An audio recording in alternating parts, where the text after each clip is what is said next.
Good morning, students. Welcome to all of you in history classes for class 11. Dear students, today in this video I will discuss with you the third chapter. The name of chapter is An Empire Across Three Continents. यानी एक ऐसा साम्राज्य जो 3 महाद्वीपों में फैला हुआ था. हाँ जी, कौन से साम्राज्य की बात करते हैं हम? वो साम्राज्य है रोमन साम्राज्य. तो dear students, in this chapter क्या करेंगे हम? सबसे पहले जो main points of the theme है उसको डिस्कस करेंगे. After then important terms and concepts आज की इस वीडियो में मैं आपके साथ डिस्कस करूँगी. Later on I will discuss important questions with you in next video. Okay, so let's start. बेटा, जो रोमन एम्पायर था वो बहुत दूर दूर तक फैला हुआ था. इसके जो विशाल राज्य क्षेत्र है उसमें आज के अगर हम सिनेरियो की बात करते हैं तो आज के मोस्टली यूरोप, वेस्टर्न एशिया और उसके साथ साथ नॉर्थर्न अफ्रीका, ये आज के जो कॉन्टिनेंट हैं इन तीनों का एक बहुत बड़ा भाग इसमें शामिल था. मीन्स ये सारा रोमन एम्पायर के कब्जे में था. इस साम्राज्य में डिफरेंट क्या था? डाइवर्जन था. लोकल जो कल्चर्स थी वो इन्वॉल्व थी. लोकल लैंग्वेजेस पूरी तरह से इसमें शामिल थी. मीन्स क्योंकि जो 3 साम्राज्य, जो ये ऐसा साम्राज्य था जो 3 कॉन्टिनेंट्स में फैला हुआ था. ठीक है, जब 3 कॉन्टिनेंट्स में फैला हुआ साम्राज्य था बेटा, तो इसका क्या रहा? डिफरेंट जगह के लोग इसमें शामिल होंगे. डिफरेंट कल्चर्स इसमें शामिल थे. डिफरेंट लैंग्वेजेस थी. मतलब एक प्रॉस्पेरस, कल्चरली सोशली पूरी तरह से प्रॉस्पेरस एक साम्राज्य से हम कह सकते हैं. ठीक है, यहाँ पे जो लेडीज़ की अगर हम लीगल कंडीशन की बात करते हैं तो लीगल कंडीशन ऑफ लेडीज़ बहुत ही क्या थी? सुदृढ़ थी. बहुत स्ट्रॉन्ग कंडीशन थी यहाँ. जैसी आज भी इस तरह की जो कंडीशन है दुनिया के बहुत सारे देशों में इस तरह की कंडीशन हमें देखने को नहीं मिलती है. ठीक है, वहाँ की अगर हम इकोनॉमी की बात करते हैं तो इकोनॉमी बेसिकली किस पे चलती थी? दास श्रम पे चलती थी. स्लेवरी पे बेस्ड थी. ग्लेडिएटर्स, योद्धा, जिनको दास क्या होता था, युद्ध किया जाता था. जैसे बैलों के साथ भी इनका, सांड के साथ भी जैसे इनका युद्ध किया जाता था. जो ग्लेडिएटर, हालांकि अब वो चीज़ अब खत्म हो गई है. ठीक है, तो इकोनॉमी पूरी तरह से बेस्ड थी किस पे? जो प्रोडक्शन था वो पूरी तरह बेस्ड था स्लेवरी पे, जिसकी वजह से जनता का एक जो बहुत बड़ा एक यहाँ पे इनका लूप होल था. कल्चरली ये बहुत प्रॉस्पेरस थे. लेडीज़ की स्थिति बहुत अच्छी थी. लेकिन एक लूप होल क्या था रोमन एम्पायर का? लूप होल ये था, इनकी नेगेटिविटी ये थी कि यहाँ पे क्योंकि स्लेवरी सिस्टम सरवाइव कर रहा था, जस्ट बिकॉज जनता पॉपुलेशन का एक बहुत बड़ा भाग आज़ादी से वंचित था. यानी वो लोग इंडिपेंडेंट नहीं थे. कैसे होंगे इंडिपेंडेंट जब वो स्लेव एज अ स्लेव काम कर रहे हैं?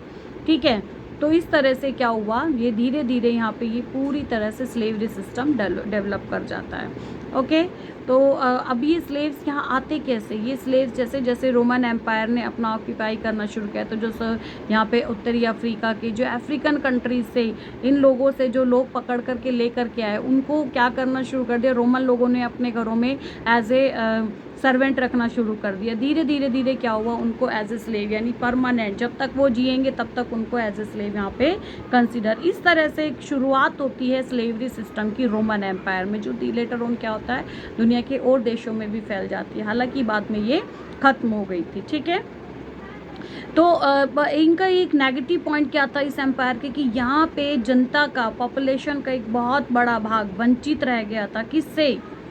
डैपिक था अपनी इंडिपेंडेंस से, स्वतंत्रता से.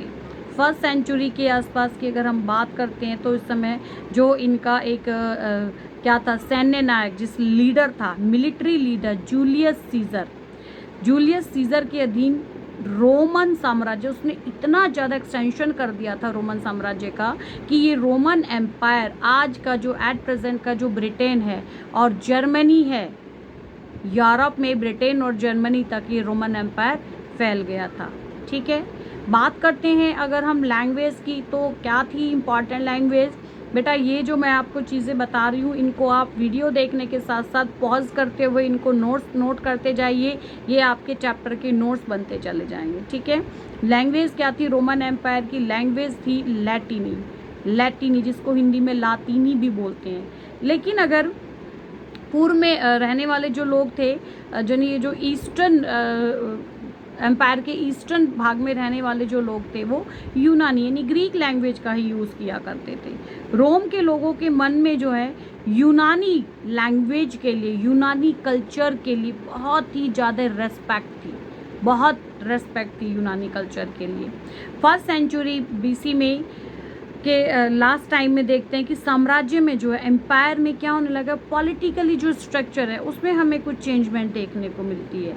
साथ ही साथ अगर हम 4th सेंचुरी की बात करते हैं, 4th सेंचुरी एडी में, तो जो एम्परर थे, यहाँ पे सम्राट थे कॉन्स्टेंटाइन के, ईसाई बनने के, उन्होंने क्या कर लिया था, क्रिश्चियन रिलीजन को यहाँ पे उन्होंने फॉलो किया था। और बाद में इस साम्राज्य का धीरे धीरे क्या हो गया था, क्रिश्चियनाइजेशन यानी ईसाईकरण होने शुरू हो गया था। क्यों?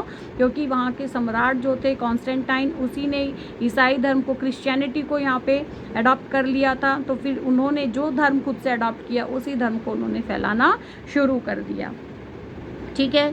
अब जो इनका एडमिनिस्ट्रेशन था, उसको किस तरह से वो एडमिनिस्ट्रेशन चलता था, उसको बहुत अच्छे से मैनेज तरीके से चलाने के लिए 4th सेंचुरी में रोमन साम्राज्य को क्या कर दिया, क्योंकि बहुत बड़ा एक्सटेंशन बहुत ज़्यादा हो गया था, रोमन साम्राज्य फैल चुका था पूरी तरह से। जैसे यूरोप, ज़्यादातर यूरोप में, ब्रिटेन और जर्मनी तक मैंने आपको बताया फैल गया था। साथ ही साथ वेस्टर्न एशिया में भी ये आ गया था। उत्तरी अफ्रीका का भी बहुत बड़ा भाग इनके एम्पायर में शामिल हो गया। तो अब इतने बड़े साम्राज्य का किस तरह से यहाँ पे क्या एडमिनिस्ट्रेशन क्या किया जाए, तो जिस तरह से हमारा देश, अब इतने बड़े देश का एडमिनिस्ट्रेशन कंप्लीट करने के लिए, चलाने के लिए केवल और केवल सेंट्रल गवर्नमेंट तो नहीं सारा काम कर सकती है। उसके लिए क्या किया गया है, आप 10th क्लास में पढ़ के आए हो डेमोक्रेटिक पॉलिटिक्स में। उसके लिए पूरे देश को एडमिनिस्ट्रेटिव ब्लॉक्स में क्या कर दिया गया, डिवाइड कर दिया गया। Centre, after then state government, after then district level government, and district level government में भी क्या है हमारा, शहरी निकाय और ग्रामीण निकाय, यानी जिला पंचायत। यहाँ उसके बाद में क्या आ जाते हैं हमारी जिला स्थानीय लेवल पे कौन कौन सी सरकार हो जाती, जिला स्तरीय सरकारें हो जाती हैं, जिला स्तरीय एडमिनिस्ट्रेटिव ब्लॉक्स के रूप में। फिर जिला के नीचे ब्लॉक आते हैं, ब्लॉक के नीचे बेटा ग्राम पंचायत आती हैं। ठीक है। तो इस तरह से क्या कर दिया गया है, एडमिनिस्ट्रेशन जो है बहुत अच्छे से मैनेज तरीके से चल सके, ऑर्गेनाइज किया जा सके, उसको एडमिनिस्ट्रेटिव ब्लॉक्स में डिवाइड कर दिया गया। बिल्कुल ठीक उसी तरह से यहाँ रोमन एम्पायर में भी किया गया बेटा, क्योंकि इतना बड़ा साम्राज्य था, उसको एडमिनिस्ट्रेटिव, उसका प्रशासन बहुत सुचारू तरीके से चल सके, इसके लिए रोमन एम्पायर को क्या कर दिया गया, ईस्ट और वेस्ट दो भागों में डिवाइड कर दिया गया, यानी eastern Roman empire and western Roman empire.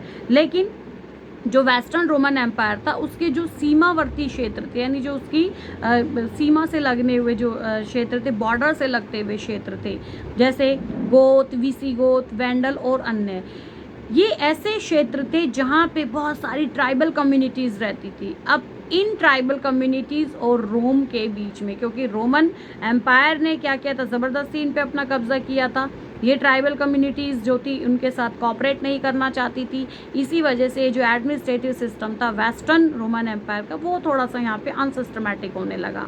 अब ये यहाँ पे क्या हुआ, धीरे धीरे इनको पूरी तरह से सिस्टमैटिक करने के लिए इन गोत, विसिगोत, वेंडल और जितनी भी अन्य ट्राइबल कम्युनिटीज़ थी जो इन सीमावर्ती क्षेत्रों पे, बॉर्डर एरियाज़ पे रहती थी, उनको ट्रेड से जोड़ा गया, रोमन एम्पायर के ट्रेड से जोड़ा गया। साथ ही साथ यहाँ पे सैन्य यानी मिलिट्री रिक्रूटमेंट वहाँ से की गई, ताकि इन लोगों में क्या आ सके, इन लोगों में रोमन एम्पायर के प्रति एक रेस्पेक्ट आ सके, किसी भी तरह का विरोध या विद्रोह ये ना करें। और इस तरह से धीरे धीरे इनको क्या किया गया, इनके साथ में सिस्टमैटिक एक सिस्टम बनाने की कोशिश यहाँ पे रोमन एम्पायर में की गई। 5th सेंचुरी में बेटा लेकिन 5th सेंचुरी तक भी ये बहुत ज़्यादा लंबे समय तक नहीं चला इनका सिस्टम। 5th सेंचुरी तक ये वेस्टर्न एम्पायर धीरे धीरे, वेस्टर्न रोमन एम्पायर क्या होने लगा, धीरे धीरे ये सेगमेंटेड हो गया, बिखराव इसमें आना शुरू हो गया। लेकिन बाद में अपने पूर्वी ईस्टर्न जो आधा भाग था, ये साम्राज्य अखंड रहा, और अत्यंत समृद्ध, यानी बहुत ज़्यादा प्रॉस्पेरिटी यहाँ पे। यहाँ फ्रेगमेंटेशन हमें देखने को नहीं मिलता इस साम्राज्य में। हालांकि वेस्टर्न जो रोमन एम्पायर था वो फ्रेगमेंटेड हो गया था। ये जो गोथ, विसी गोथ, वेंडलोन ट्राइबल कम्युनिटीज़ थी, शुरू से ही उनके साथ में कॉपरेट नहीं करना चाहती थी, तो धीरे धीरे ये छिन्न भिन्न हो गया था। लेकिन ईस्टर्न एम्पायर पूरी तरह से बना हुआ था। ठीक है, 7th सेंचुरी में आकर के 7 से लेकर के 15 सेंचुरी के बीच में जो ईस्टर्न रोमन एम्पायर था उसकी मैक्सिमम लैंड पर क्या हो चुका था, अरब साम्राज्य ने अपना अधिकार कर लिया था। अब ये अधिकार किस कर लिया था, तो इसी की वजह से आगे धीरे धीरे क्या होते हैं, धर्म युद्धों की तरफ हम चलते हैं। वो नेक्स्ट चैप्टर में हम डिस्कस करेंगे आपके साथ। ठीक है, तो आज का ये जो लेक्चर था बेटा, it was introductory lecture of today's chapter हमने डिस्कस किया एन एम्पायर अक्रॉस 3 कॉन्टिनेंट्स। रोम के बारे में एक बार रिवीजन कर लेते हैं, जो हमारे वेरी शॉर्ट्स यहाँ से बनते हैं उनका, कि कहाँ कहाँ तक फैला हुआ था। 3 कॉन्टिनेंट्स में फैला हुआ था, मोस्टली यूरोप में, वेस्टर्न एशिया में और उत्तरी अफ्रीका यानी नॉर्थर्न अफ्रीका में। यहाँ के जो लोग थे, संस्कृति थी, कल्चर थी, बहुत प्रॉस्पेरस थी। ठीक है, जो लेडीज़ की लीगल कंडीशन थी दैट वाज सो स्ट्रॉन्ग थी वो। उसके साथ साथ पूरी जो इकोनॉमी थी इनकी स्लेवरी बेस्ड थी, दास प्रथा पे इनकी पूरी तरह से डिपेंड थी। साथ ही साथ 1st सेंचुरी में एडी में जाकर के क्या होता है, जो इनका मिलिट्री लीडर था जूलियस सीजर, उसने रोमन एम्पायर को आज के ब्रिटेन और जर्मनी तक भी एक्सटेंड कर दिया था। लैटिन जो थी इनकी मुख्य भाषा थी, इम्पॉर्टेंट लैंग्वेज थी।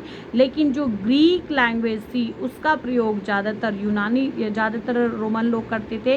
क्यों? क्योंकि ग्रीक लैंग्वेज के लिए इनके मन में एक बहुत ज़्यादा डिवोशन था, एक बहुत ज़्यादा रेस्पेक्ट हुआ करती थी। ठीक है, धीरे धीरे क्या हुआ, रोमन साम्राज्य इतना ज़्यादा बढ़ गया कि एडमिनिस्ट्रेटिव रूप से उसको कंट्रोल करने के लिए पूरे रोमन साम्राज्य को 2 पार्ट्स में डिवाइड किया गया। कौन कौन से 2 पार्ट्स थे वो? Eastern Roman empire and western Roman empire. Eastern Roman empire जो था वो लंबे समय तक बना रहा, एज इट इज़ बना रहा, फुल ऑफ प्रॉस्पेरिटी रहा। लेकिन जो वेस्टर्न रोमन एम्पायर था बेटा, वो छिन्न भिन्न हो गया। क्यों? यहाँ पे जो बॉर्डर से लगने वाले जो ट्राइबल कम्युनिटीज़ की जगह थी, जैसे गोथ, विसी गोथ, वेडल और बहुत सारी अन्य डिफरेंट कम्युनिटीज़ थी, इन्होंने इनके साथ सपोर्ट नहीं किया, जस्ट बिकॉज यहाँ ये फ्रेगमेंटेड हो जाता है।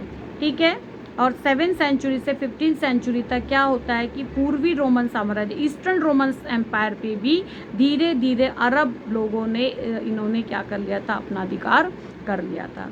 सो टुडे इतना ही हम डिस्कस करेंगे। In next video I will discuss with you important terms and concepts of this chapter. So students, till then keep continue your studies. Have a nice day to all of you. Thank you so much.